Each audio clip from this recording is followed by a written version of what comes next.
Bien, hola a todos. Vamos a hablar ahora de un tema que, bueno, lo hemos mencionado a lo largo de las diferentes clases que hemos realizado ya, pero que lo vamos a desarrollar un poquito más extensamente, dado que es frecuente que existan confusiones entre lo que es la práctica de la inserción de agujas mediante los criterios propios de la acupuntura y la medicina tradicional china y lo que es la inserción de agujas con los criterios propios de lo que es el síndrome de dolor miofascial y la denominada punción seca.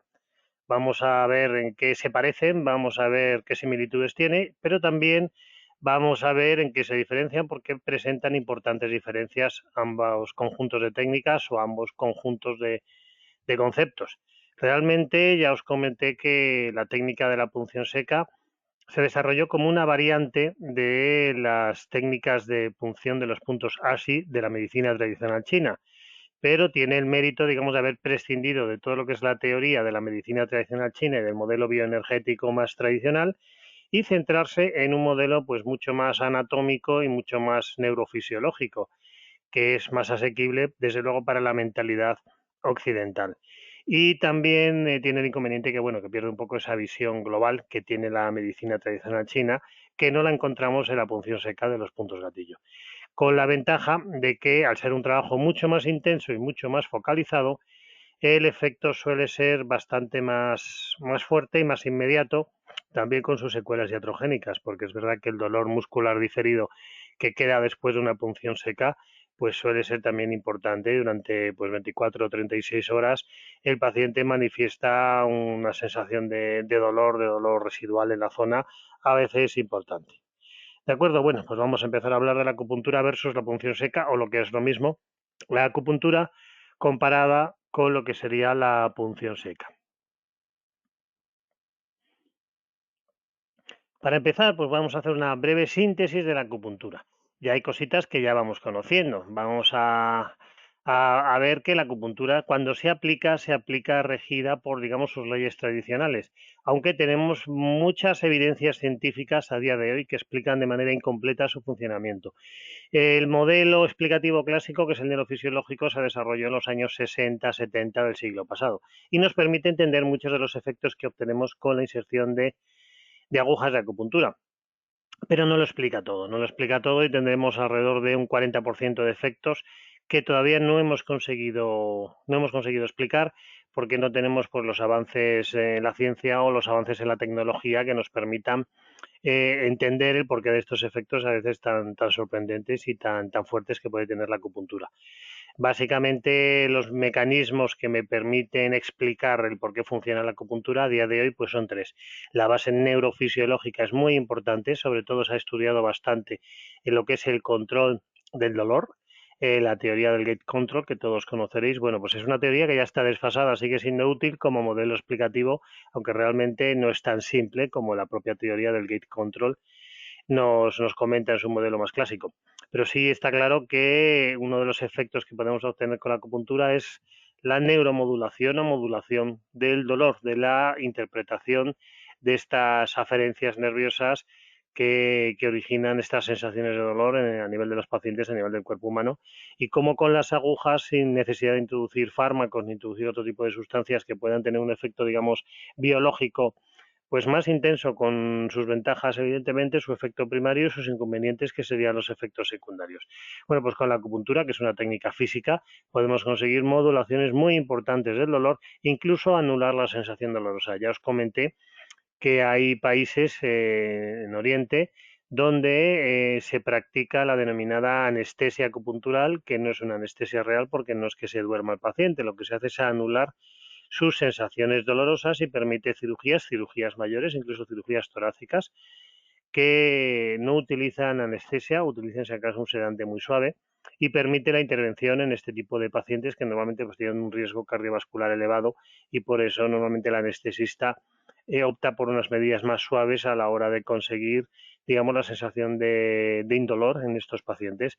Claro, esto es aplicable en Oriente, en Occidente los sujetos occidentales el hecho de vernos con el tórax abierto, por ejemplo, con el abdomen abierto, supone un trauma psicológico suficientemente fuerte como para que el sujeto entre en shock, aunque no sienta el dolor. Entonces, el estoicismo de la mentalidad oriental les facilita que pueda utilizarse este tipo de técnicas en los pacientes con un riesgo cardiovascular elevado, mientras que en Occidente es bastante más dificultosa su aplicación. Además de la neurofisiología del dolor, tenemos mecanismos de mecanotransducción biológica del tejido conjuntivo. Esto último es bastante novedoso en el campo científico. Es bastante novedoso porque encontramos que empiezan a definirse y estudiarse estos mecanismos de mecanotransducción pues prácticamente en los últimos 20-25 años. Podríamos pensar, bueno, 25 años ya es un tiempo bastante elevado. Si estamos hablando de ciencia, 25 años no es nada, es un tiempo muy corto y apenas se ha empezado a ver hasta qué punto estos mecanismos actúan sobre la regulación de todas las funciones biológicas. La mecanotransducción, que es como se suele denominar habitualmente, pues tiene, digamos, unos componentes a día de hoy insuficientemente conocidos y estudiados. Por ejemplo, se puede conseguir activar y desactivar genes dentro del núcleo celular mediante estímulos mecánicos ponderados que llegan desde el exterior de las células. Y hay muchos estudios y hay muchos experimentos que demuestran de qué manera la célula, entre otros muchos estímulos que originan respuestas en la misma, recibe una serie de estímulos mecánicos. Y luego está el papel del tejido conjuntivo, que es el encargado, entre otras cosas, de toda esta transmisión de los efectos mecánicos que cuando llegan a nivel de membranas celulares y entran del interior a través de lo que es el esqueleto celular, etcétera, etcétera, pues es capaz de generar estas respuestas bioquímicas profundas pues a nivel de lo más profundo de la propia célula, a nivel de secreción de proteínas, incluso a nivel de activación y desactivación de genes. Hay muchos estudios muy interesantes. Si alguno tuviera interés, pues tenéis mi correo electrónico y os puedo mandar algunos de los que yo he seleccionado que me han parecido a mí por los más curiosos. Tengo uno, está en español, aunque es una investigación italiana de un autor italiano que investigó con fibroblastos humanos, consiguiendo, modificando las características mecánicas del sustrato en los cuales los estaba cultivando, que estos fibroblastos perdieran su característica, digamos, fisiológica y se trabajara y se transformaran en en una masa tumoral, una masa con crecimiento desordenado y desorganizado. Y simplemente volviendo a introducir los parámetros de orden mecánico en el sustrato en el cual cultivaba estos fibroblastos recuperaron sus características fisiológicas, su morfología normal, su velocidad de reproducción normal, etcétera, etcétera, etcétera. Esto es un ejemplo de uno de los muchos estudios que hay que demuestran que mediante la mecanotransducción se pueden activar y desactivar numerosas respuestas fisiológicas a nivel celular y a nivel de los tejidos. La punción seca, bueno, pues la punción seca tiene una base que es mucho más asequible para nosotros a nivel conceptual. La razón es muy sencilla, es muy anatómica y muy fisiológica. Se basa en fundamentos científicos de la anatomía y la neurofisiología. Hay varios modelos desarrollados para tratar de explicar la misma, los efectos de la misma. El modelo más habitualmente aceptado es que encontramos dentro del músculo pues miofibrillas que están acortadas, están espasmadas, suelen ser miofibrillas de tipo gamma, los responsables de mantener el tono muscular, que mandan una serie de aferencias continuas a nivel medular que hacen que se produzca esta hipertonía, pues o bien en algunas fibrillas dentro del músculo o incluso en el músculo completo. Y este estado de hipertonía supone un colapso de la microcirculación capilar y la aparición de una isquemia a nivel local, que es la responsable del dolor que refieren los pacientes en este tipo de estructuras.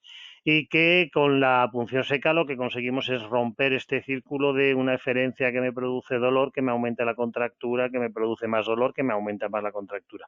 Es un ciclo, digamos, autosostenido de aferencias y eferencias, de aferencias dolorosas, de eferencias de contractura. También una de las hipótesis manejadas es que la mayoría de los puntos gatillo están situados en las placas motoras, en las zonas de inserción del nervio correspondiente en el paquete de fibras musculares y que lo que se hace es agotar también los neurotransmisores mediante la introducción repetida de esta aguja justo en esa zona y por eso aparece la respuesta de espasmo local que va poco a poco pues relajando el músculo hasta que llega un momento que es que no damos tiempo a que recapte estos neurotransmisores y conseguimos romper de manera pues cuasi definitiva lo que sería el espasmo muscular. Pero bueno, resumidas cuentas, tiene unos fundamentos de anatomía y neurofisiología pues que son más o menos claros y que nos resulta fáciles de entender y de acceder a ellos. Ya os dije que modernamente pues ya no se habla tanto de puntos gatillo como de zonas gatillo. Y luego realmente a nivel científico todavía falta mucho por perfilar con precisión lo que es la definición del punto gatillo. Es decir, es menos científico quizá de lo que pudiéramos pensar a primera vista porque su uso en clínica pues es muy frecuente, es muy habitual y es verdad que es relevante la utilización que hacemos habitualmente de este concepto de punto gatillo.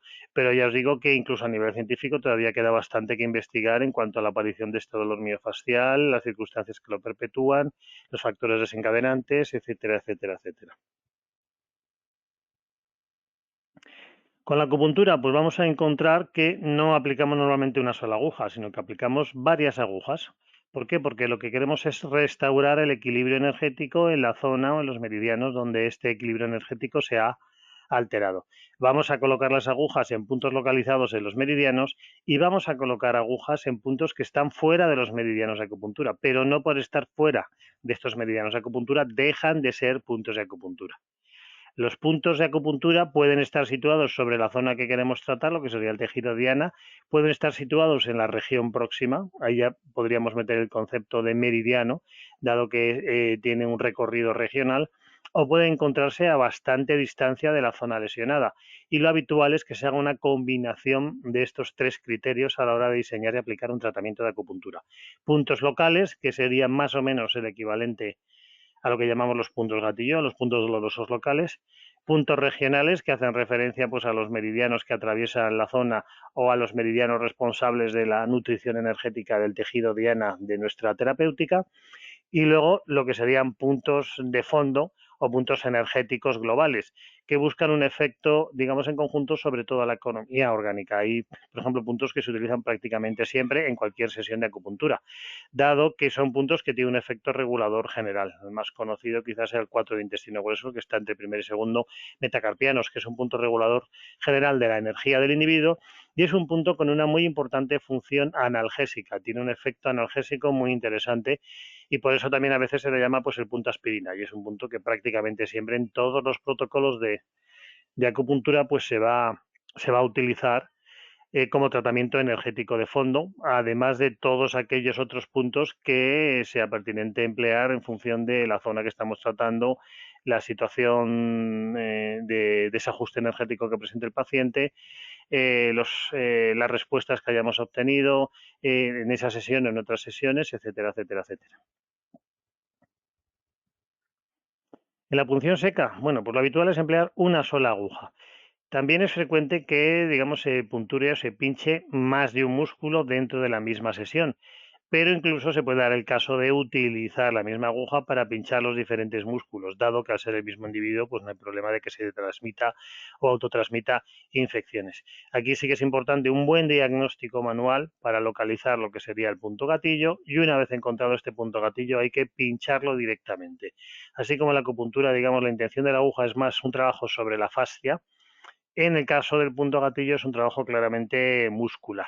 Buscamos esa zona especialmente tensa, dolorida, que origina dolor al ser presionada local, un dolor que se extiende, un dolor referido, y se puntura sobre ese punto gatillo. Además, se puntura de manera repetida, es decir, lo que buscamos es una inhibición de todas las sensaciones de dolor espasmo que tenemos a nivel del punto gatillo y de hecho lo que se busca es la respuesta de espasmo local, es decir, que el músculo va dando pequeñas contracciones sucesivamente menos intensas. Esta respuesta de espasmo local también está descrita en la medicina tradicional china y según los principios de la bioenergética se produce porque el estancamiento de ki que hay a nivel local se va liberando como a impulsos, como a latidos. Y claro, la primera punción y la primera liberación de energía estancada pues es más fuerte, la segunda es un poco más débil, la tercera más débil y a partir de la cuarta o la quinta pues seguramente ya apenas se produce contracción muscular. Entonces el modelo energético chino también nos explica el por qué se produce esta respuesta de espasmo local. Lo que sí que está claro es que cuando se obtiene la respuesta de espasmo local el resultado es muy bueno.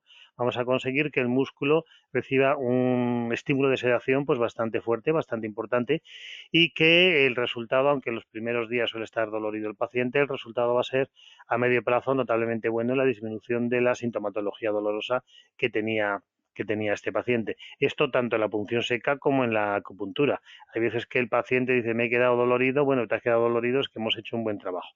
Aunque normalmente la acupuntura, ya os digo, es un trabajo un poco más suave el que se suele hacer, en vez de machacar literalmente el punto gatillo con estas agujas. Para realizar la acupuntura, bueno, pues tenemos que ingeniárnoslas para ver en qué posición podemos poner al paciente para así acceder a todos los puntos que necesitamos pinchar o que necesitamos punturar. Lo más cómodo es que el paciente se nos ponga boca abajo, en decúbito prono. También podríamos usar la posición de decúbito supino, tumbado boca arriba. Y muchas veces cuando tenemos puntos que son anteriores y son posteriores, pues no queda más remedio que combinar posiciones y posturas. A veces, pues por ejemplo, que esté sentado apoyando los brazos en la camilla. Pues está sentado en una silla, en un taburete, y con el apoyo de los brazos, porque así nos permite acceder a puntos que son anteriores y a puntos que son posteriores, dejando también incluso un acceso libre a lo que son los laterales. A veces no queda más remedio de primero pincharle una zona determinada y después de pasados 15-20 minutos, pues cambiar la posición del paciente para poder realizar la punción de otras zonas. Vamos a tener, pues ya digo, que ingeniárnoslas para ver cuál va a ser la mejor posición del paciente para o no moverle, o si no queda más remedio que moverle lo menos posible. Cuando un paciente tiene una o varias agujas dentro del cuerpo, cuanto menos se mueva, mejor. Tanto por el riesgo de síncope vagotónico, que bueno, es relativamente bajo en general, como por el hecho que la aguja está metida pues, en la profundidad del tejido. Y esta aguja se va a mover con los movimientos del cuerpo del paciente y va a estar rozando la punta de la aguja pues, en ese tejido que tiene receptores del dolor. Y se le puede producir pues, molestias o un incremento de las molestias que ya presentaba el paciente. Por eso interesa moverlo lo menos posible, aunque bueno, tampoco es que tenga grandes riesgos mover a un paciente que tiene colocadas las agujas de acupuntura, pero si podemos evitar estas molestias, pues lógicamente, pues mucho, mucho mejor.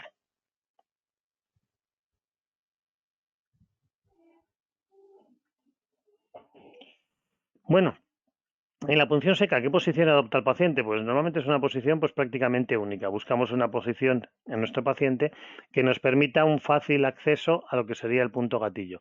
A veces hay ciertos puntos gatillos, sobre todo músculos que son grandes o músculos que son profundos, que bueno, pues requieren de un trabajo un poquito especial en cuanto a la manera en que conseguimos acceder a ellos. Pero lo que se busca es una posición en la cual el punto gatillo pues sea plenamente accesible a las manos del fisioterapeuta que está realizando esta punción seca. Con lo cual, pues digamos, nos podemos adaptar en función del músculo concreto que vamos a pinchar. Y esto hace que sea más fácil dado que vamos a pinchar de punto en punto. Con lo cual, como la aguja se extrae, si pinchamos un punto gatillo y a continuación vamos a pinchar otro, pues si es necesario podemos modificar la posición de nuestro paciente adaptándola a las necesidades para poder acceder a este nuevo punto gatillo que vamos a pinchar dentro de la misma sesión. Con lo cual, al final, pues es la posición que mejor nos viene y que esté razonablemente cómodo el paciente para poder realizar esta punción seca. En cuanto a las aplicaciones, bueno, pues la acupuntura tiene múltiples aplicaciones. Si quisiéramos hacer un paralelismo de la acupuntura con la medicina occidental, pues es que prácticamente en todas las especialidades médicas occidentales podemos encontrar una aplicación de la acupuntura. Como excepción, si acaso, aquellas especialidades médicas que son de diagnóstico, desde radiología hasta medicina nuclear, pasando por análisis clínicos, es decir, evidentemente las que son especialidades propias de diagnóstico, la acupuntura, que es una técnica terapéutica, no tiene mucho sentido. Pero para el resto de las especialidades médicas occidentales vamos a poder encontrar aplicaciones pues en todas ellas. Una manera habitual de aplicar la acupuntura en conjunción con lo que sería la medicina o la fisioterapia es en el tratamiento del dolor. Tratamiento del dolor porque permite realizar una modulación muy buena, muy eficaz de este dolor y además permite, digamos, seguir utilizando el tratamiento habitual en los pacientes. Ya hemos visto que la acupuntura no influye sobre el tratamiento médico convencional, pero el tratamiento médico farmacológico sí que puede influir sobre lo que son los efectos de la acupuntura al disminuir la capacidad de respuesta fisiológica en los pacientes. Tenemos también la posibilidad de aplicarlo pues, en patologías de los órganos internos, pensar en el aparato digestivo, patología ginecológica, patología respiratoria, patología urinaria, también por el efecto a nivel psicosomático que tiene. Es una técnica muy utilizada en lo que llamaríamos trastornos psicológicos, psiquiátricos, si queremos verlo así, trastornos de adicción, por ejemplo, la bulimia o la anorexia o adicción al sexo, adicción a las drogas. Todo esto permite una amplitud de aplicaciones de la acupuntura pues enorme, muy grande. De hecho, es que la acupuntura, bueno, se puede estudiar, digamos, como concepto general o se puede estudiar como un concepto específico en función de la especialidad que uno ejerza. Hay, por ejemplo, médicos ginecólogos que, digamos, cogen la parte de la acupuntura que les interesa para aplicar dentro de su especialidad. Está el reumatólogo, que es exactamente igual. Lo puede hacer en cuanto al control del dolor para disminuir la medicación en sus pacientes y, por ejemplo, estaba prescribiendo mucha cortisona. En fisioterapia nos interesa mucho la acupuntura para nuestro propio diagnóstico, que es un diagnóstico funcional para tratar dolor y funcionalidad, que es el campo específicamente nuestro, etcétera. Entonces, las aplicaciones de la acupuntura ya veis que son muy amplias, muy grandes y que prácticamente cualquier especialidad médica o sanitaria, pensar por ejemplo el cirujano dental, el dentista, pues también tiene su propio campo de aplicación a nivel craneofacial y craneomandibular, muchas de las patologías que suelen tratar pues desde el ámbito de la pura odontología. Entonces, que realmente es que la acupuntura pues tiene un amplísimo campo de aplicación. Podemos, digamos, verla toda o podemos ver aquellas partes que te interesan o que más te interesan en función de lo que es tu trabajo habitual o en función de lo que es tu especialidad que sueles desarrollar. La punción seca, pues bueno, esto es lo malo entre comillas de la punción seca. Su uso es exclusivamente para el tratamiento de los puntos gatillos miofasciales, lo que sería el músculo y la fascia. Es decir, el tratamiento es mucho más local y el efecto es mucho más local también. Perdemos este efecto global que tiene la acupuntura. La ventaja frente a la acupuntura es que el efecto suele ser más rápido y más intenso. Es decir, para un paciente que tiene mucho dolor muscular, pues la punción seca sería en principio la técnica de elección, por lo menos en un primer paso. Y en un segundo paso sí podríamos hacer acupuntura dentro de la misma sesión. De hecho, se pueden combinar perfectamente. Dado que coinciden muchos puntos gatillo con puntos de acupuntura, se puede comenzar, por ejemplo, trabajando el punto gatillo como si fuera un punto gatillo normal, haciendo la punción superficial o profunda, buscando la inhibición de la respuesta de espasmo local, etcétera, etcétera, etcétera.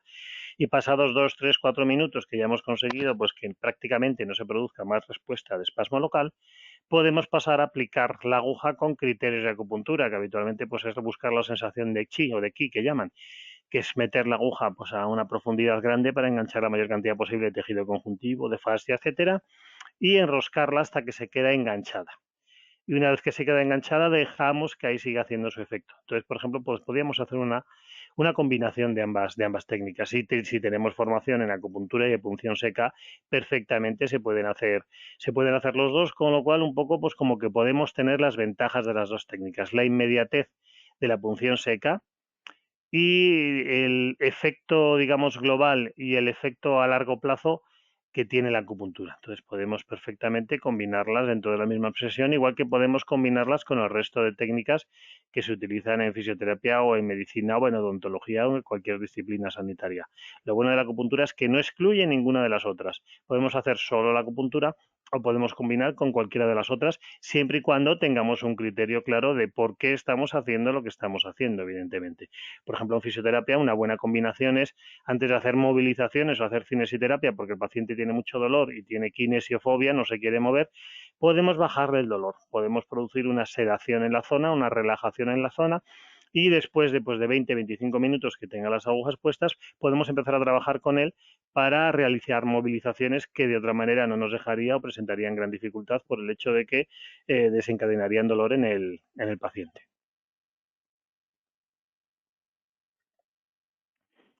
Bueno, ¿hay relación entre los puntos gatillo y los puntos de acupuntura? Pues sí, muchísima, muchísima. Hay varias investigaciones al respecto. Yo os menciono aquí una muy clásica de una revisión que se hizo hace unos 12 años aproximadamente, en el cual los puntos gatillo descritos por Travel y Simon fueron estudiados uno a uno, comparándolos con los puntos gatillo descritos en los meridianos de acupuntura. encontraron que de los 255 puntos gatillo, que son prácticamente todos los descritos por Traver y Simon, descritos en los manuales clásicos de dolor miofascial, pues 238, que es el 93,3%, se correspondían anatómicamente con los puntos de la acupuntura clásica. Evidentemente, la acupuntura clásica no hablaba de punto gatillo per se, ni hablaba de músculos, como habla el punto gatillo. Pero el caso es que encontramos una correspondencia del 93%, si os cuenta es una correspondencia notablemente elevada. Luego, dentro del mismo estudio, pues encontraron los pares mixtos de puntos de acupuntura y puntos gatillo, con un 37%, de los cuales estaban muy cerca. No estaban exactamente en el mismo lugar, pero estaban muy cerca. También no perdamos de vista que la propia acupuntura define sus puntos como centros de resonancia, es decir, la localización del punto pues tiene una zona donde es más intenso el efecto y según te vas alejando el efecto es menos intenso. Entonces, por eso la localización exacta, es decir, que el punto de acupuntura mide 1 milímetro o 2 milímetros, tampoco es del todo exacto, preciso, correcto. ¿Por qué? Porque actúa como centro de resonancia. Entonces, si te vas alejando, sigues estando en el punto de acupuntura. El efecto quizá que obtengas será menos intenso, pero sigues estando en el punto de acupuntura. De ahí, pues, el interés que tienen estos estudios. Si nos vamos, este estudio se hizo partiendo, digamos, de los puntos gatillo hacia los puntos de acupuntura, pero los profesionales que lo realizaron no eran acupuntores. ¿Por qué digo esto? Porque tenemos la idea errónea de que los puntos de acupuntura son los puntos que están en los meridianos. Y efectivamente, los puntos de los meridianos todos son puntos de acupuntura. Pero el grueso de los puntos de acupuntura son puntos que están situados fuera de los meridianos. Hay entre 1444 y 1600 puntos de acupuntura, de los cuales están en los meridianos unos 365. Con lo cual, la inmensa mayoría de los puntos de acupuntura están fuera de los meridianos. ¿Y por qué no están en los meridianos? La razón es sencilla, es porque son puntos de acción local, que, si os das cuenta, es un criterio absolutamente coincidente con lo que sería el criterio de definición de punto gatillo, es un punto de acción local. ¿Que a veces tienen dolores irradiados? Evidentemente que sí. Y esos puntos que tienen dolores irradiados resulta que son puntos que están sobre meridianos y resulta que el dolor irradiado sigue parcialmente el recorrido de los meridianos descritos en la medicina tradicional china. Si os dais cuenta, las ilustraciones de Travel y Simon, cuando dibujan el dolor irradiado de los puntos gatillo, son como bandas o una forma más o menos similar a las bandas. Si recordáis las ilustraciones que hemos visto de los meridianos tendinomusculares, veréis que ahí está una coincidencia en la manera de expresar gráficamente la zona de irradiación del dolor. Por eso os digo que en el fondo son dos maneras de enfocar el mismo problema, dos maneras de entender el mismo problema. Uno desde un concepto más anatómico y más occidental y otro desde un concepto más bioenergético y más oriental. Recapitulando un poquito todo, pues vamos a encontrar que la acupuntura y la punción seca pues tienen aspectos que son muy similares y tienen aspectos que son completamente diferentes. Vamos a encontrar las dos cosas. Los principios de aplicación, pues vamos a encontrar que son diferentes. El diagnóstico del punto gatillo que se hace por palpación en el músculo, es diferente del diagnóstico que se hace en acupuntura, la medicina china, en la cual se palpa, sí, pero se hacen muchas más cosas además de palpar. Tienes que hacer una recogida de síntomas del paciente, ver la zona que duele, determinar qué meridiano principal y qué meridiano tiene muscular pasa por allí, determinar síndromes energéticos de fondo, etcétera. Es más complejo el diagnóstico en la acupuntura. Y luego también el ritmo de las sesiones. Normalmente la punción seca, pues cuando la utilizas, tienes que dejar que pase pues entre 2-3 días y una semana o 10 días en los pacientes. Es decir, no es una cosa que puedes hacer todos los días. La acupuntura sí podrías hacerla todos los días. Otra cosa es que te interese hacerla todos los días, porque hay veces que ves que no vas a conseguir estimular mucho más la respuesta, con lo cual tienes que valorarlo. Acordaros de aquellos criterios que hablábamos de cuanto más aguda es la patología, más seguidas son las sesiones, pero menos se hacen. Y cuanto más crónica es la patología, más distanciadas son las sesiones, pero más se hacen. Me viene un paciente que, pues, no sé, una lumbalgia muy fuerte, se ha levantado esta mañana, oye, que me duele, ¿cuándo me puedes ver? Digo, ahora mismo si vienes, a mí me ha pasado en una ocasión. 9 de la mañana, me duele muchísimo, me he levantado fatal. ¿Puedes venir a verme? Sí, ¿a qué hora? Pues a las 11 de la mañana, 2 horas después de que le apareció este dolor. Le hago una sesión de acupuntura y le digo, vienes mañana. Y al día siguiente por la mañana me llamó, estoy genial, estoy fenomenal, me encuentro fabuloso. Se me ha quitado el dolor como jamás se me había quitado, con ningún tratamiento de las otras veces que he tenido estas lumbalgias. Claro, ¿cuándo le cogí yo? Pues le cogí justo a las 2 horas de que le apareció el problema. Lo pillé en su fase aguda y más álgida. Lo habitual es que el paciente nos venga después de 12, 24, 48, 72 o una semana de evolución. 48-72 horas o una semana de evolución. Claro, si ya ha pasado todo este tiempo, digamos que el disturbio energético se ha instaurado mucho más. Se ha desregulado mucho más y nos va a costar más volver a la situación energética previa. Por eso, cuanto más agudo y más reciente sea la lesión, mejor va a ser la evolución, porque a lo mejor en una sola sesión conseguimos resolverlo, o en dos o en tres. Mientras que si es más crónico, pues a lo mejor nos vamos a 8, 10, 12 sesiones, hacer un periodo de descanso y luego repetir las 8, 10 o 12 sesiones por tanda. Y así, pues el tiempo que sea necesario hasta conseguir, digamos, los objetivos terapéuticos buscados. También su combinación con otras terapias pues va a ser diferente. Yo decía que la acupuntura realmente la podemos combinar con todo. La punción seca quizás sí, también. Pero claro, como el efecto es como mucho más local, normalmente si hacemos punción seca, es raro que además apliquemos, no sé, un ultrasonido, demos un masaje, si acaso hacer el estiramiento o el estiramiento con frío, que está muy, muy indicado. La acupuntura casa muy bien, pues prácticamente con cualquier otra terapia que querramos hacer. Yo, por ejemplo, que me encanta la terapia manual y la osteopatía, yo es frecuente que combine la acupuntura con la terapia manual. Suelo empezar por la acupuntura por el efecto neuromodulador y de sedación del dolor, que me permite luego hacer una terapia manual, pues a lo mejor un poco más intensa, un poquito más fuerte. Las indicaciones y las contraindicaciones, pues también vamos a encontrar que son diferentes. Para un dolor puramente muscular, nos iríamos a la punción seca, que el efecto va a ser más rápido y normalmente pues en menos tiempo vamos a conseguir ya el efecto terapéutico buscado. Las contraindicaciones, pues también algunas son coincidentes, por ejemplo, si tiene fobia a las agujas, ni acupuntura ni punción seca. Pero luego los efectos neuromoduladores también me hablan de qué voy a poder hacer en un paciente y qué no voy a poder hacer en un paciente.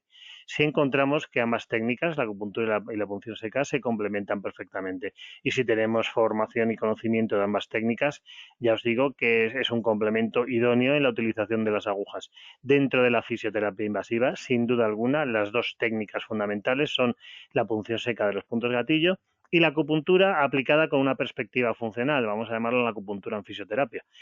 ¿Que hay más técnicas de utilización de agujas, técnicas invasivas? Pues sí, tenemos muchas más, pero lo demás son como especificaciones. Tenemos pues no sé, la electrólisis percutánea, por ejemplo, la punción ecoguiada.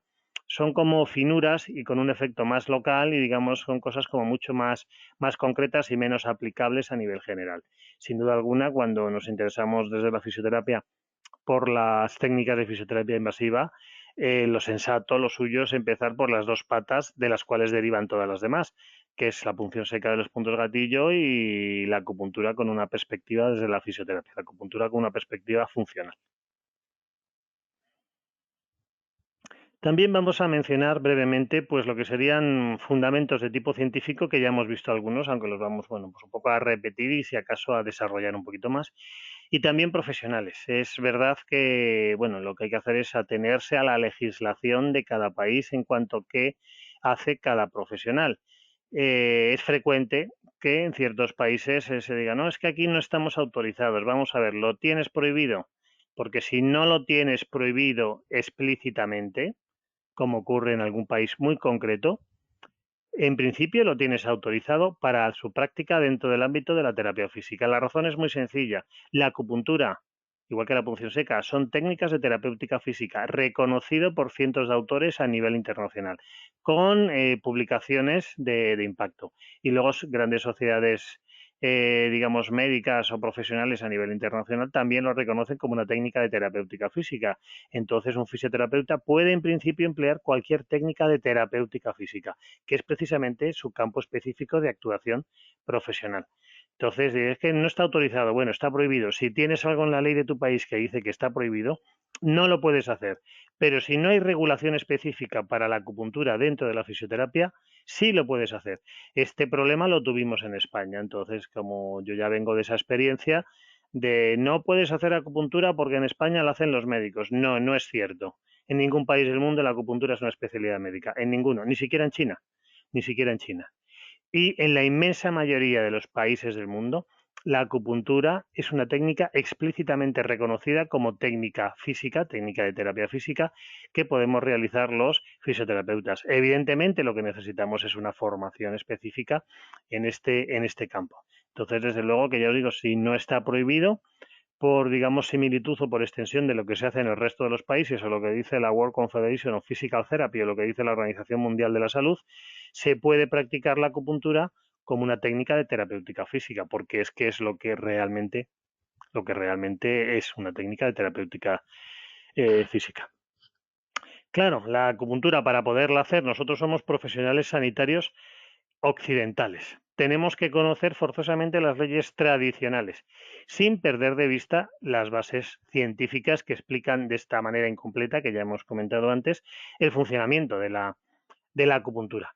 Pero en la medida en que sepamos cómo funciona, vamos a conseguir un efecto, digamos, mejor, más intenso y más mantenido. La neurofisiología del dolor que hemos mencionado antes, la mecanotransducción, y también metería aquí la organización del intersticio. Hace unos 3-4 años surgió pues, una serie de publicaciones que hablaban de la extraordinaria organización que tenía el intersticio. El intersticio es el espacio que queda entre nuestras células en los tejidos.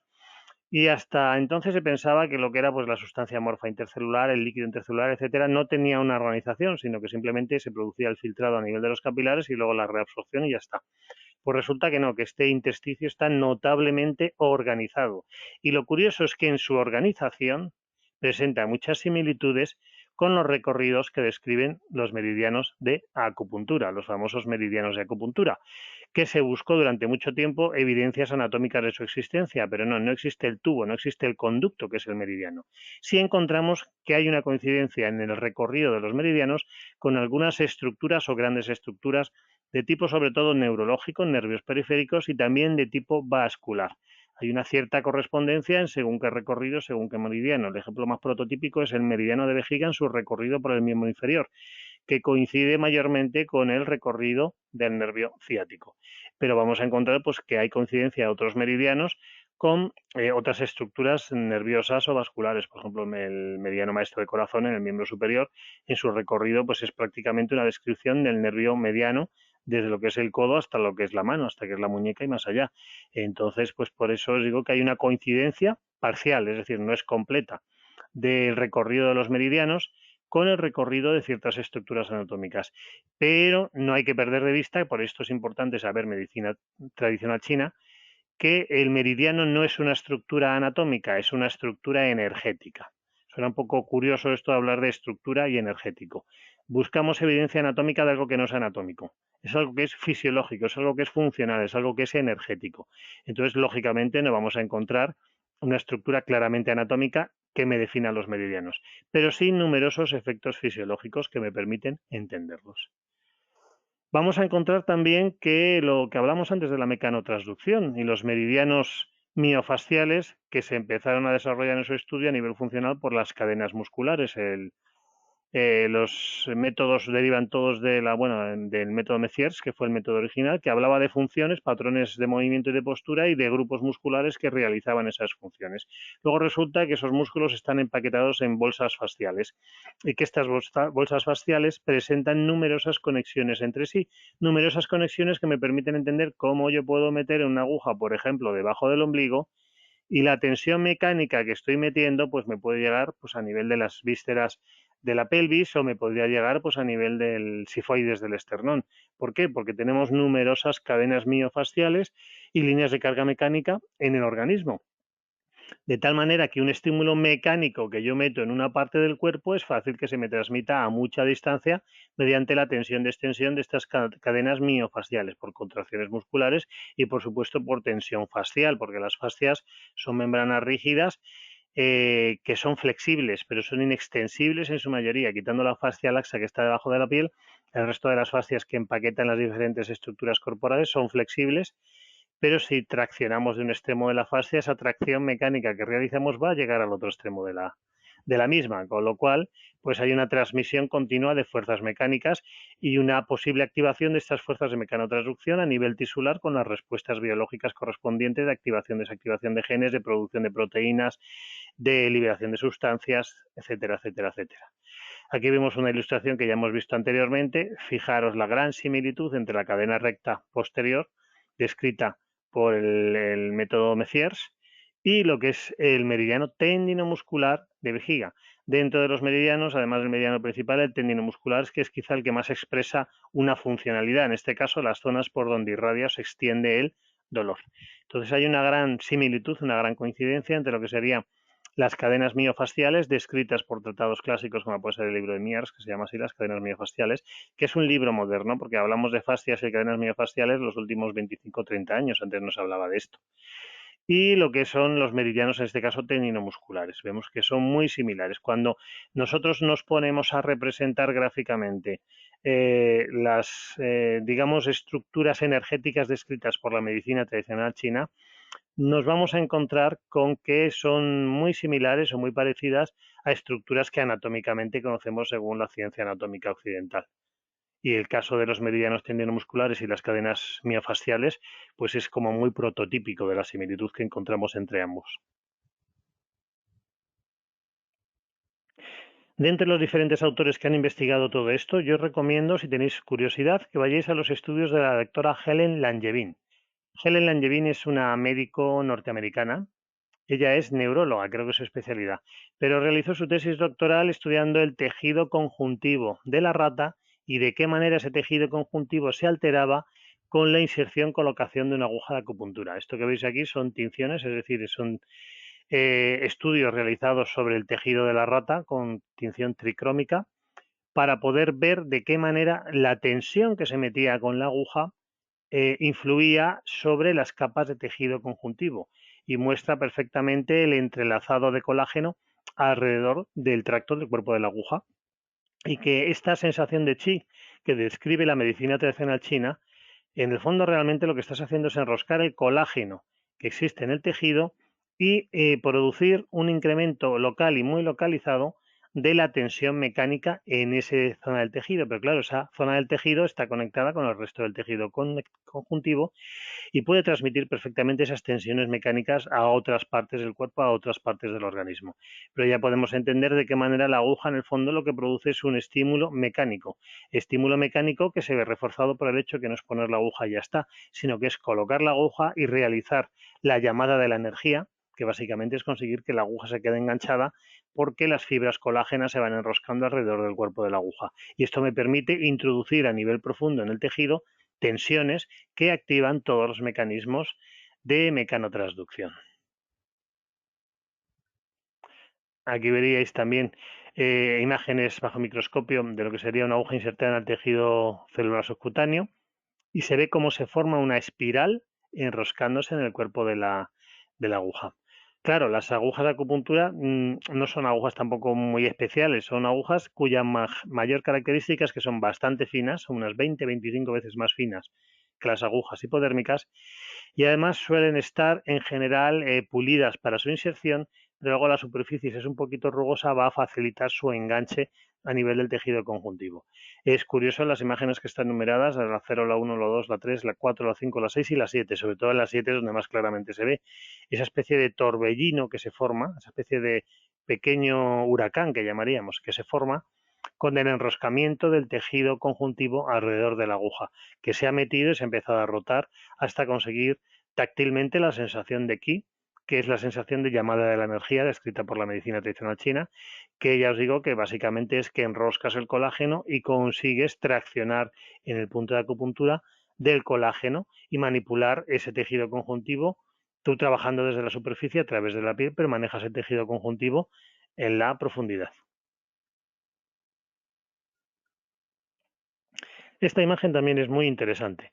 Ya conocemos los meridianos de acupuntura y podéis ver perfectamente cómo si nosotros introducimos en ciertos puntos de acupuntura, en este caso fueron los puntos de estimulación a nivel de la, pues creo que estaban, sí, a nivel de la muñeca. Estamos viendo en el borde cubital el meridiano de corazón y en el borde radial estamos viendo el meridiano de pulmón. Se introdujeron isótopos radiactivos, esto sería una gammagrafía, una centellografía, que luego está, la imagen que se obtiene es en blanco y negro y se le ha dado una coloración artificial. Se introdujeron en puntos de acupuntura determinados este isótopo radiactivo y después, sucesivamente en el tiempo, se fueron realizando una serie de fotos con una cámara de centelleo, con una gamma cámara. Y, sorpresa, descubrieron que la distribución que se producía del isótopo radiactivo introducido no era una distribución aleatoria como esperaban y como cabría esperarse, sino que resulta que el intersticio estaba organizado y que la distribución que se hacía de ese isótopo radiactivo inyectado en estos puntos seguía el recorrido de los meridianos de acupuntura, con lo cual sería otro mecanismo más que nos permite entender el porqué de los efectos de la acupuntura con puntos que pueden estar situados a mucha distancia de la zona objetivo, de la zona diana, de la zona que queremos tratar. Este estudio es antiguo, no he encontrado ningún estudio moderno que haya empleado la misma metodología, sería muy interesante. Y ya os digo que este es del año 93 en Francia y que en el año 2016 o 2017 fue cuando empezaron a surgir estas publicaciones que hablaban de que habían encontrado un nuevo órgano que llamaban el intersticio, que habían descubierto que estaba mucho más organizado de lo que se pensaba inicialmente, de lo que se pensaba a primera vista. Evidentemente, si esta distribución del isótopo radiactivo, una vez inyectado, sigue los canales de acupuntura, esto demuestra que efectivamente este intersticio estaba muy organizado. Aunque estos autores, L'Enfant Dimanche, no definieron la estructuración de este intersticio, sino que simplemente cuando publicaron los resultados de su trabajo, lo que demostraron es que efectivamente hay una evidencia fisiológica más de la existencia de los meridianos de acupuntura. Realmente, cuando buscamos evidencias, cuando queremos demostrar que esto existe, pues tenemos que un poco dejar de lado la anatomía, porque nuestra ciencia médica muy occidental es muy material o muy materialista. Y realmente la diferencia del punto de acupuntura es mucho más fisiológica que anatómico. No encontramos diferencias o no encontramos grandes diferencias. Es verdad que hay algunos puntos de acupuntura que presentan un recorrido más rico, por ejemplo, en terminaciones nerviosas, o presentan los denominados glomus, que es como una zona de mayor aglomeración de microcapilares, de vasos sanguíneos microscópicos. Pero realmente es que a nivel anatómico no hay diferencias que sean importantes entre lo que es el recorrido del meridiano y el tejido que hay alrededor, o el punto de acupuntura y el tejido que hay alrededor. Por eso las evidencias que se fueron encontrando fueron más fisiológicas que anatómicas. Y durante mucho tiempo se buscaron evidencias anatómicas de la existencia de los meridianos. Y no se encontraron hasta que en los años 50-60 pues, del siglo pasado se les ocurrió empezar a probar a medir la resistencia eléctrica de la piel y encontraron que los puntos de acupuntura y los meridianos de acupuntura son electropermeables. Esto es, permiten la entrada de la corriente eléctrica a través de la piel, que como bien sabéis es un medio dieléctrico, con mucha más facilidad que el tejido que hay alrededor. De hecho, hay una especie, vamos a llamarlo así, de matrimonio entre lo que sería la tecnología occidental y la medicina tradicional china con todo lo que son los grandes métodos de diagnóstico y tratamiento con electroacupuntura. A partir de que se descubrió que la existencia de los puntos de acupuntura era sobre todo una existencia fisiológica y que eran puntos electropermeables, claro, inmediatamente se ocurrió que aquí la electroterapia podía tener una aplicación inmediata y se desarrollaron dos grandes sistemas de diagnóstico, de medición, para ver los estados energéticos y de terapéutica, porque lo que se hace es en esta serie de puntos colocar agujas y colocar corrientes eléctricas, habitualmente de baja frecuencia. Nosotros las denominaríamos pues tipo TENS, son fundamentalmente corrientes tipo TENS. También está la onda china, que es parecida al TENS pero es más picuda, no es tan cuadrada. Y estos dos grandes métodos son el método Ryodoraku en Japón y el de la electroacupuntura alemana del Dr. Wall. Estos dos métodos fueron desarrollados por profesionales formados en la medicina occidental, tanto el japonés como el alemán. Sin embargo, se interesaron por otras maneras de diagnosticar y de tratar y por eso desarrollaron estos métodos de diagnóstico y de tratamiento para determinar pues, el estado energético de los pacientes y sobre ello hacer esta regulación energética global. Los efectos que se obtienen, por ejemplo, sobre órganos internos, pues claramente los podemos, digamos, explicar, encontrar explicados con lo que sería entendiendo el punto como una zona de activación neurorefleja. Siempre que colocamos un estímulo sobre la piel, este estímulo va a llegar a la metámera correspondiente y la metámera es la que da la inervación del conjunto de estructuras que tiene relación con esa piel. Nosotros sabemos de la existencia de los dermatomas, que sería cada segmento de piel que está conectado con una metámera, con una de estos niveles a nivel medular.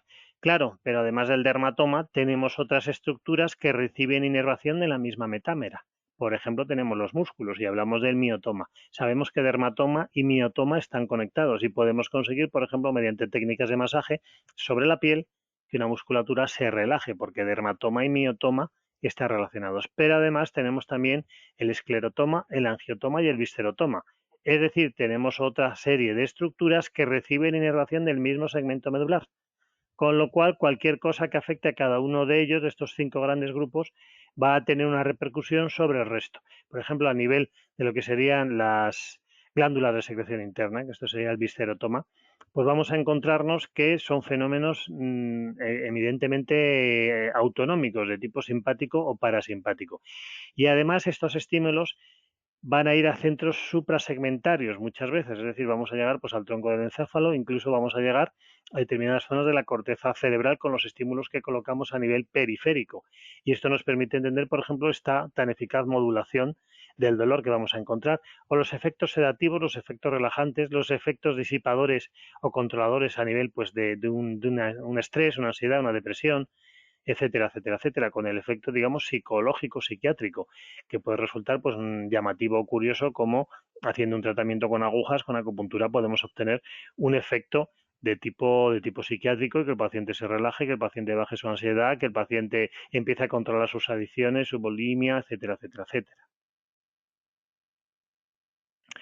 Ya sabéis que la enfermedad, según la medicina china, pues es un desequilibrio entre el yin y el yang. Es decir, no es un factor externo que llega y me origina la enfermedad. No tengo un bicho que me infecta, sino que se me produce un desequilibrio. Y este desequilibrio se produce porque no tengo un estado energético suficientemente fuerte como para, digamos, frenar esta invasión externa. Pero el problema no es la invasión externa, el problema es nuestra debilidad por el desequilibrio. Con lo cual, la enfermedad siempre es un desequilibrio. Con la acupuntura, ya sabéis que ni quito ni pongo, como dice el chiste, ¿no?, de cómo se llama el primer ministro de Japón, ni quito ni pongo. Con la acupuntura ni quitamos ni ponemos, lo que hacemos es restaurar el equilibrio perdido y el propio cuerpo nos da su respuesta terapéutica. Aunque, bueno, pues por la ley Yin-Yang ya sabéis que podemos hacer esta primera clasificación en patología aguda o síndrome SI, patología crónica o síndrome SUR al respecto. Y a nivel fisiológico, continuamente vamos a encontrar fenómenos que son, digamos, expresiones concretas de esta ley Yin-Yang a nivel de la fisiología corporal. El plano mecánico, pues contracción, relajación, llenado y vaciado de pulmón, etcétera. En el plano bioquímico, muy interesante, porque por cada excitador que sería Yang tenemos un inhibidor que es Yin. Pero claro, ¿excitador de qué? Porque nuestro estado de excitación tiene unos excitadores determinados y unos relajadores o inhibidores determinados. Pero en nuestro estado de relajación, que supone la excitación de, por ejemplo, de todo el sistema nervioso parasimpático, pues también, si os dais cuenta, tiene su excitador correspondiente, que en este caso lo que produce es una inhibición. De ahí que al final encontramos una expresión yin-yang de manera continua en prácticamente todas las funciones corporales. Más, digamos, datos o apoyos para entender la acupuntura como una técnica de terapéutica física mediante el uso de agujas. Pues hay numerosos autores. Aquí os menciono pues, un estudio concreto del año 2013, es quizá un poco antiguo, más de 5 o 6 años en un estudio se considera antiguo, pero bueno, también es verdad que esto no es una cosa que se esté publicando de continuo, es decir, las vinculaciones entre lo que sería la acupuntura y lo que sería su uso dentro de la terapéutica física. Sí, insisto, y es importante que para hacer acupuntura es importante conocer las leyes tradicionales, que evidentemente la interpretación que vamos a hacer de estas leyes tradicionales están muy adaptadas a luego lo que es la medicina occidental o la fisioterapia occidental. Pero sí es importante conocer las leyes tradicionales y vamos a encontrar que pues, el 75% de los principios de la medicina china son perfectamente traducibles y asimilables a conceptos que manejamos en la medicina occidental. Y el 25% que no, pues bueno, tendremos que buscar la manera de por lo menos tratar de entenderlos para así poderlos aplicar. El uso que hacemos en fisioterapia está muy orientado hacia el dolor y está muy orientado hacia la disfunción. La disfunción que es sobre todo del aparato locomotor, pero no exclusivamente del aparato locomotor. Siempre es necesario que hagamos nuestro diagnóstico fisioterápico y siempre es necesario que parte de esos conceptos diagnósticos los traslademos a los conceptos orientales y a partir de ahí determinar pues qué puntos o qué fórmula terapéutica va a ser la más indicada para tratar el problema concreto del paciente de que se trate. Aquí veis un poco, pues, digamos, el apoyo recibido para la práctica de acupuntura por parte de diferentes organizaciones profesionales. Desde la WCPT, la Confederación Mundial de Fisioterapia, que tiene un grupo de trabajo específico de acupuntura en fisioterapia, porque es una técnica muy usada Tenemos en la Asociación Española de Fisioterapeutas aquí en España, pues también su propio grupo de trabajo, el subgrupo de fisioterapia invasiva, con una parte que es acupuntura. Yo soy el secretario, de hecho, de este grupo de trabajo dentro de la Asociación Española de Fisioterapeutas. Y prácticamente en todos los países avanzados se recoge la acupuntura en fisioterapia como una técnica propia. Lo único que varían son los criterios. Por ejemplo, en España se recoge como una técnica propia, pero no hay regulación en cuanto a la formación y el estudio necesario para su práctica. En el Reino Unido, que es un lugar donde está bastante desarrollada la aplicación de la acupuntura por parte de los fisioterapeutas, sí que está desarrollado los requisitos que necesitan los fisioterapeutas para poder ejercer la acupuntura. Es muy frecuente en Estados Unidos, por ejemplo, en los hospitales, el tratamiento del dolor mediante acupuntura lo hacen solo los fisioterapeutas, igual que hay otros tratamientos que lo hacen solo determinadas especialidades médicas para el uso de la acupuntura.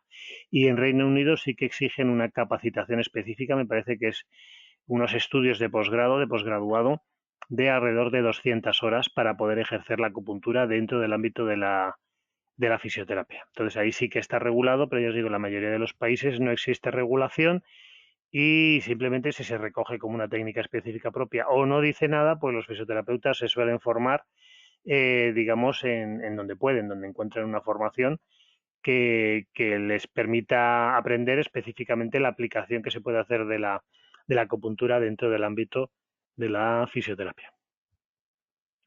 ¿Ha habido problemas por su uso? Pues claro que sí. Esto es un caso concreto de una situación que terminó en el juzgado, de una fisioterapeuta que era, bueno, era la dueña, la titular de un consultorio de fisioterapia y que ella realizaba, entre otras cosas, acupuntura. Entonces, la inspección de sanidad entendía que no podía realizar acupuntura por ser fisioterapeuta. Ella reclamó diciendo evidentemente que no la podían sancionar, dado que está reconocida como una práctica propia de la profesión. El caso es que, como suele pasar, la administración no dio un paso atrás, sino que dijo, bueno, pues la multa te la pongo y me tienes que pagar el dinero de la multa correspondiente. Ella lo llevó al juzgado a través del colegio profesional, en este caso de Castilla-La Mancha, y en el juzgado, evidentemente, el juez, después de leer la ley, la interpretó, es el, digamos, el que sabe interpretar la ley con más precisión, y dijo absolutamente, tiene todo el derecho del mundo a poder ejercer la acupuntura dentro de su centro de fisioterapia. ¿Por qué? Porque se ajusta a la ley y ya está. Entonces aquí no hay mucho más que hablar. Y lo bueno que tiene esto es que esto crea jurisprudencia. Es decir, este caso que ocurrió en Guadalajara, que es una de las provincias de Castilla-La Mancha, pues crea una jurisprudencia que en este caso concreto es aplicable, por ejemplo, al resto de España. Es decir, a ningún fisioterapeuta le van a decir ya que no puede realizar acupuntura, dado que ya se ha pasado por el juzgado y hay una jurisprudencia determinada por un juez. Hay cosas curiosas, como por ejemplo en Francia, los fisioterapeutas no pueden realizar ni acupuntura ni punción seca. Lo han tenido prohibido, hubo una época en que estaba autorizado y luego lo último que yo he sabido es que se lo han vuelto a prohibir y que siguen luchando por tener la autorización. ¿Por qué? Porque la fisioterapia en Francia es una profesión muy reconocida, con un gran reconocimiento social. Pero, sin embargo, curiosamente, sus competencias en algunos aspectos están bastante recortadas, incluso de las competencias reconocidas a nivel internacional. Y parece ser que hay una presión porque existe un lobby de médicos acupuntores en Francia para que se retiraran esas competencias a todos aquellos profesionales que no fueran médicos. Pero vamos, esto es un caso excepcional y están en los juzgados y bueno, es muy probable que por vergüenza ajena, más pronto que tarde, acaben pudiendo volver a ejercer tanto la punción seca como lo que es la acupuntura, porque prácticamente todos los fisioterapeutas en todos los países del mundo lo tienen como competencias propias de su profesión. A la hora de hablar de evidencia, pues el problema que tiene la acupuntura es el mismo problema que puede tener la fisioterapia, que es el mismo problema que pueda tener la cirugía. ¿Cómo se consigue el máximo grado de evidencia? Haciendo estudios a triple ciego. ¿Esto qué son? Un estudio en el cual el terapeuta o el profesional que aplica la terapia no sabe lo que está aplicando. El paciente que recibe esa terapia no sabe lo que le están haciendo. Y el evaluador de los resultados de esa terapia tampoco sabe lo que le han hecho o lo que no le han hecho. Claro, eso con un fármaco es fácil de hacer. A simple ciego, a doble ciego, a triple ciego. Pero ¿cómo hacemos nosotros para ponerte aguja sin ponerte aguja si te convenzo de que te he puesto aguja y yo no sé si te he puesto la aguja, no te la he puesto, y tú no sabes si te la he puesto o no te la he puesto? Pues realmente es que es imposible de hacer. Con lo cual nunca vamos a encontrar el máximo grado de evidencia. ¿Por qué? Porque es que la metodología falla. Pero el problema es metodológico. No es porque no funcione la acupuntura, sino porque la metodología desarrollada para investigarla a día de hoy es incorrecta o es incorrecta no, pero imprecisa sí. Con lo cual, el grado de recomendación que vamos a encontrar siempre va a ser moderado. Nunca vamos a encontrar un grado de recomendación fuerte. Mientras que, por ejemplo, los estudios farmacológicos, que es mucho más fácil cegarlos, pues sí que podemos encontrar estos grados de recomendación fuerte. Pero ni en acupuntura, ni en fisioterapia en general, ni siquiera en cirugía, las prótesis de cadera, las prótesis de rodilla. ¿Cómo te pongo una prótesis sin ponerte la prótesis y te hago creer que te he puesto la prótesis y yo no sé si te he puesto la prótesis o no te la he puesto? El problema es exactamente el mismo, es una cuestión metodológica. ¿Y qué pasa? Que entonces no tiene evidencia científica que funcionan las prótesis de rodilla, las prótesis de cadera. Pues claro que tiene evidencia científica, toda la del mundo, y si no preguntar a cualquier persona que haya sido protetizada. Aquí veis otro estudio, esto es un metaanálisis de la eficacia de la acupuntura en fisioterapia. Metaanálisis es una recopilación de estudios buscando los aspectos comunes para sacar sobre ellos unas conclusiones generales. Es decir, hay numerosos artículos de tratamientos de acupuntura dentro de la fisioterapia o combinados con otro tipo de tratamientos de técnicas de terapéutica física. Con lo cual, vamos a encontrar que esto es una cosa que venimos haciendo hace decenas de años y que forma parte inherente a nuestra profesión, el estímulo físico con agudas, con agujas, siguiendo criterios de la medicina china o siguiendo criterios musculares y neurofisiológicos de la punción seca. Pero el caso es que la introducción de agujas por parte de los fisioterapeutas con finalidad terapéutica es algo total y absolutamente nuestro. Esta frase me resultó bastante curiosa cuando la encontré, por eso la pongo aquí. En España existe en la Organización Médica Colegial un observatorio de las que llaman las pseudociencias. Y la frase es que lo resume todo perfectamente. Dice, una terapia validada para un ambiente puede usarse como falso remedio para otro. Es una manera fina de decir, no todo vale para todo. Con lo cual, el carácter de pseudociencia no viene dado por el tema en sí, sino por las afirmaciones que se hacen en base a las cuales se construye ese estudio. ¿La acupuntura es buenísima para todo? Pues no. Lo que tienes que tener es formación en la misma y un criterio de aplicación. Y luego saber pues cuándo funciona a medias y cuando al no funciona, pues es mejor que probemos otro tipo de recurso terapéutico. Pero evidentemente la acupuntura, como cualquier fármaco, como cualquier tratamiento, se puede usar como un falso remedio, lo cual lo convertiría en una pseudoterapia.